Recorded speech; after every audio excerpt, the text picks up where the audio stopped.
Hello guys! Welcome to my vlog. Ito pala yung lobby ng Shell Residences at dito kami dumaan para pumasok sa kanilang resort style amenities. Ayan guys. Ayan, maganda mag-swimming dito guys kung ayaw mong mag-travel pa province. So dito na lang sa city. Ayan, ang ganda ng kanilang facilities.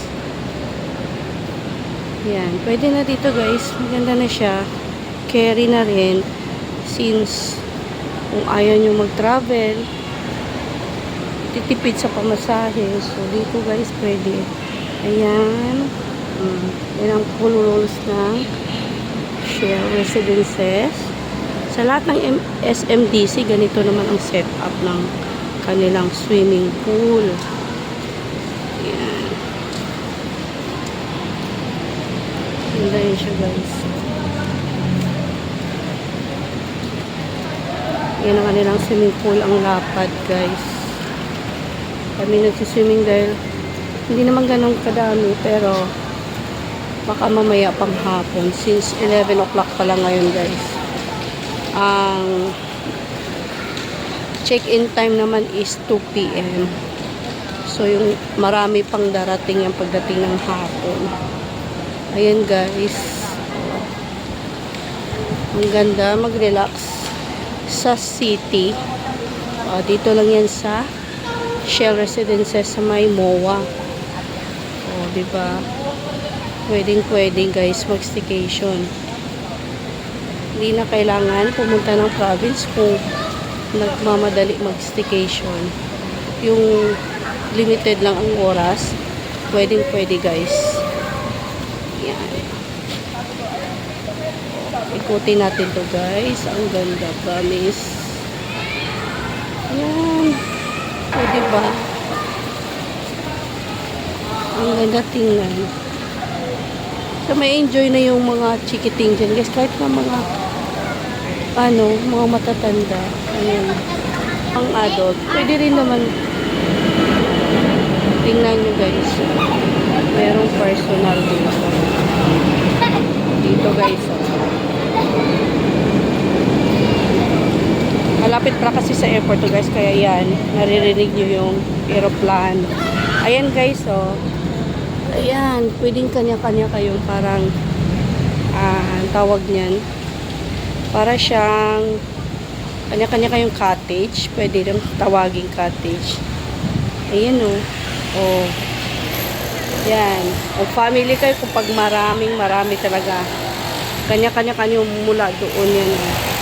May ganitong setup. Yan.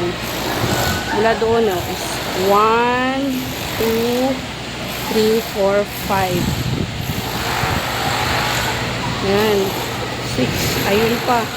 Ikutin guys. Tapos sa gitna parang may tambayan din doon. Ikutin natin yun guys. Ayan. Dito sa gitna meron yan guys. Ayan. Yun ang ganda. Yun pa guys, dito sa gitna. Yan. Ganyan siya guys.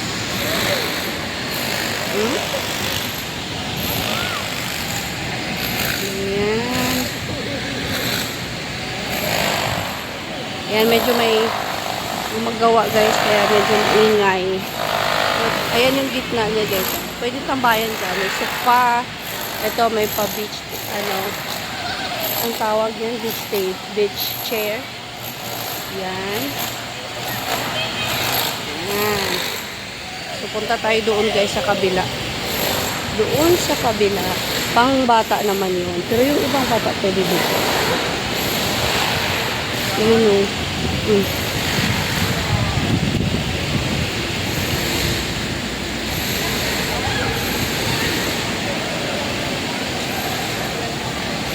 Yan, dito tayo. Dito tayo sa kabila.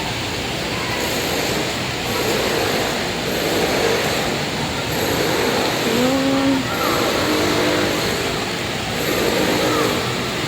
Ang ganda tingnan. O, diba guys? Kahit nasa loob siya ng condo, resort na rin ang dating niya. Pwede na guys, 150 ang ang entrance, ang swimming. Hindi siya entrance, yung bayad na swimming.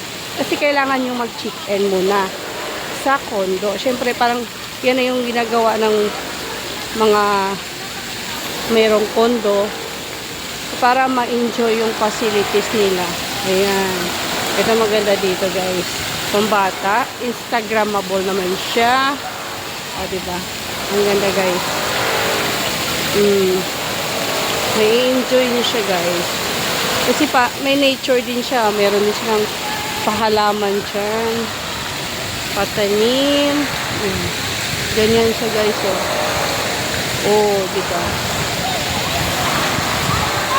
Yan. Ang ganda guys. Pwede na talaga to guys. Kung ayaw nyo magpunta sa province, ayaw nyo mag-ano sa oras, nagmamadali kayo. Kasi pag pupunta ka pa ng province, although may dagat naman doon, pero kung kulang kayo sa oras, ito na lang, parehas lang naman. Mag-enjoy kayo ng family nyo. Pwede ito mabook sa Agoda guys. Ayan, may mga prices dyan. Pwede rin sa booking.com o di kaya sa FB. Meron namang nag-o-offer ng ganyan. Please subscribe guys to my channel kung nagustuhan nyo ang mga ganitong klaseng video para marami pa tayong may upload na gala at food trip. Thank you for watching!